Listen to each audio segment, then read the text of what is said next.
हम अब क्या करेंगे बोले तो अब हम पढ़ेंगे तीसरे पेज के बारे में। तीसरे पेज को जाने से पहले मैं दूसरे पेज में थोड़ा पॉइंट्स छोड़ा था, उसको कवर कर लेता हूँ पहले।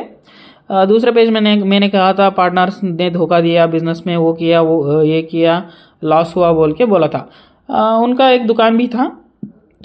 उनका दुकान बहुत बड़ा था। उस वक्त सारा मटेरियल इसने पार्टनर लोग तो बेच दिया, फिर पैसे लेके धोखा दे दिया इनको। लेकिन उनके अंदर वो सीड्स वगैरह वो रखते थे ना, वो फर्नीचर थे। वो फर्नीचर क्या करे बोले तो उन्हें ये कम से कम एक लॉरी पूरा भर गया था फर्नीचर से। उनको बेचकर ये पैसों की मुंह नहीं देखते थे इन्हें। पैसों में कुछ ज़्यादा ओवर थिंक नहीं करते थे। पैसे का लालच नहीं था इनको, इसलिए इन्हें क्या करे, इन्हें उसको सेल करने के बजाय लेडीज हॉस्टल को डोनेट कर दिया। और अब हम जाएंगे तीसरे पेज में। ವ್ಯಾಪಾರ ಮಾಡುವ उद्योग ಒಲಿದು ಬರಲಿಲ್ಲ बोले तो इनको फिर से बिजनेस करने का सपोर्ट भी नहीं मिला, और उन डिमोटिवेट भी हो गए थे, बहुत डिमोटिवेट हो गए थे। इनको बोले तो इनको ये डिप्रेस हो गए थे, वैसे धोखा दिए और वो लॉस हुए थे ना, इसलिए थोड़ा वो डिप्रेस हो गए थे। दैट टाइम क्या हुआ बोले तो उनका पत्नी शरणम्मा, इनका पत्नी का नाम भी शरणम्मा, इनका माता का नाम भी शरणम्मा। इनका पत्नी क्या करती बोले तो उनको बहुत मोटिवेट करती, बहुत अच्छे है, बहुत सपोर्टिव नेचर की वाइफ थी, और बहुत अच्छा बोले तो बहुत अच्छी वाइफ थी उनको।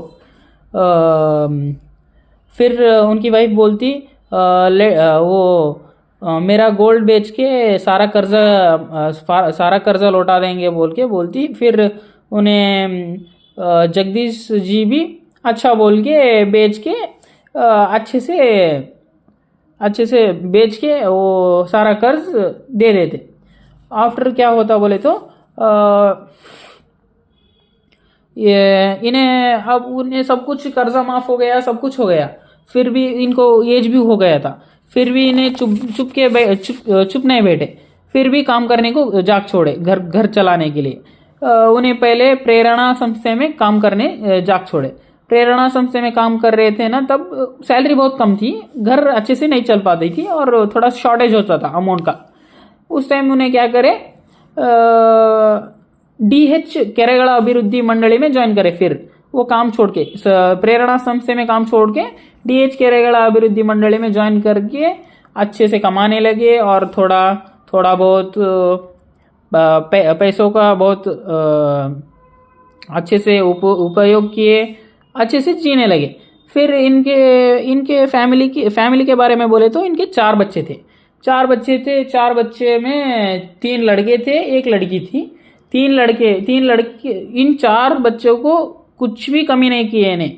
और स्टडीज़ के बारे में तो बहुत क्वालिटी एजुकेशन दिए थे इनको। कितना भी नुकसान हो, कितना भी कुछ भी हो, फिर भी इन्हें क्वालिटी एजुकेशन के बारे में लूज नहीं छोड़े। अच्छे से अच्छा क्वालिटी एजुकेशन दिए।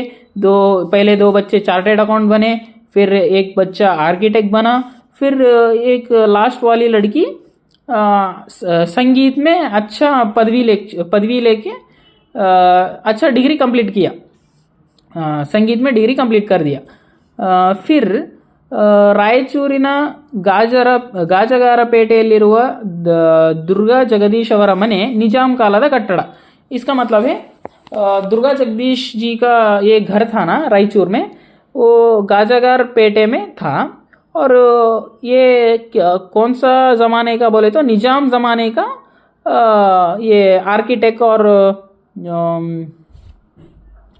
बिल्डिंग था वो, निजाम ज़माने का बिल्डिंग था वो। 1948ಕ್ಕಿಂತ ಮುಂಚೆ ಈ ಮನೆ ಅಡಿತ दुकान ಆಗಿತ್ತಂತೆ। इसका मतलब है कि 1948 से पहले एक दुकान हुआ करता था। अडीता दुकान बोले तो वो बोला ना मैं, उनका बिजनेस था ना, वैसे ही एक दुकान था, इनका दुकान था वो। फिर उन्हें दुकान को घर में बदल दिया। ಅವರ ಮನೆಯಲ್ಲಿರುವ ಧಾನ್ಯದ ಅಳತೆ ಸೇರಿನ ಮೇಲೆ ಉರ್ದುವಿನಲ್ಲಿ ನಿಜಾಂ ಸಂಸ್ಥಾನದ ಮುದ್ರೆ ಇದೆ। इनका घर में रहता ना वो सारा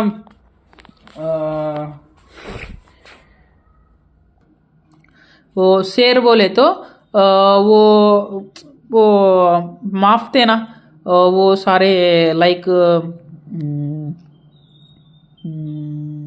सारे सीड्स नहीं, वो उसको क्या बोलते हैं,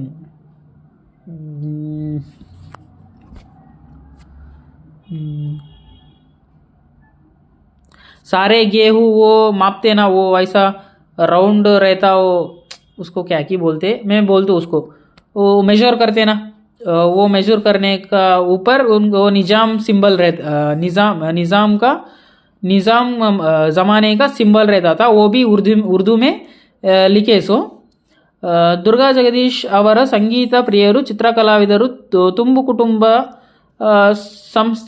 ಸಂಸಾರಸ್ಥ, ಮಿತಭಾಷಿ, ಕೃಷಿ, ನೀರಾವರಿ, ಕೆರೆ ಕಟ್ಟೆ, ಕೋಟೆ ಕತ್ತಲು, ಇತಿಹಾಸ, ಶಿಲ್ಪಕಲೆ ಬಗ್ಗೆ अध्ययन बोले तो ये इन्हें कौन सा टॉपिक में बहुत पढ़ते थे बोले तो म्यूजिक एंड वो एग्रीकल्चर के बारे में, एंड वो पानी किधर से बोले तो केरे कट्टे निर्माण बोले तो ऐसा कैसे लाइक कैसे पानी स्टोरेज करना, कैसे यूज़ करना पानी, वैसे भी स्टडी करते थे उन्हें, लाइक किधर वो पानी स्टोरेज के लिए तो किधर प्रॉफिट होता, किधर भी बेच सकते, ऐसे बोल के उनका थोड़ा नॉलेज था पानी का ऐसे नाला बनाना, कैनल बनाना, वैसा थोड़ा नॉलेज था। ಕೋಟೆ ಕೊತ್ತಲ एंड इतिहास शिल्पकले ಬಗ್ಗೆ अध्ययन, इनो किस बारे में स्टडी करे बोले तो ಕೋಟೆ ಕೊತ್ತಲ बोले तो फोर्ट रहते ना, लाइक कोटे कोत्तलो बोले तो हिस्टोरिकल प्लेस में राजा रहते थे ना, लाइक पैलेस के जैसा, वो सब जगह के बारे में पढ़ने में उनको बहुत इंटरेस्ट था। और इतिहास के बारे में शिल्पकले बोले तो ऐसा मूर्तियाँ बनाना एंड मूर्तियों के बारे में स्टडीज़ करना उनको अच्छा लगता था। ಏನೆಲ್ಲ ವಿಷಯಗಳ ಬಗ್ಗೆ ಅರಿತು ಏನೂ ಅರಿಯದಂತೆ इरुव अमायकरु, इनको कितना भी नॉलेज रहे तो इन्हें अहम नहीं करते थे, कुछ भी किसी को भी कुछ येरा गेरा नहीं बोलते थे।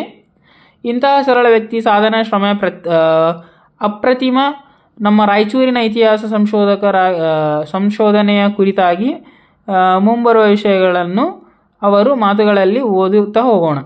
इन अब क्या बोलते बोले तो श्री लक्ष्मी देवी जी क्या बोलते बोले तो इसमें इन्हें बहुत सारा ऐसे स्टडी करे, हमारा रायचूर के बारे में हिस्ट्री लिखे, हिस्ट्री के बारे में एक्सप्लेन करे, कैसे एक्सप्लेन करे बोले तो इन्हें सब टॉपिक्स बनाए, सब फॉर एग्जांपल नहीं, सब टॉपिक्स बनाए। सब टॉपिक्स कौन सा है बोले तो ರಾಯಚೂರು ಸುತ್ತಮುತ್ತಲಿನ ಇತಿಹಾಸ ದರ್ಶನ, ರಾಣಿ ರುದ್ರಮ್ಮಾಜಿ ಮೊದಲನೇ ಸುತ್ತಿನ ಕೋಟೆ, काकतीयर मालियाबाद, ऐसे ही बोल के 11 सब टॉपिक्स बनाए इन्हें। अब आगे लक्ष्मी देवी जी ये सारा 11 नहीं, टोटल 19 सब टॉपिक्स बनाए, और ये 19 सब टॉपिक्स को आगे लक्ष्मी देवी जी ने एक्सप्लेन किया है। अब इसके बारे में पढ़ेंगे, ये नेक्स्ट पेज में पढ़ेंगे।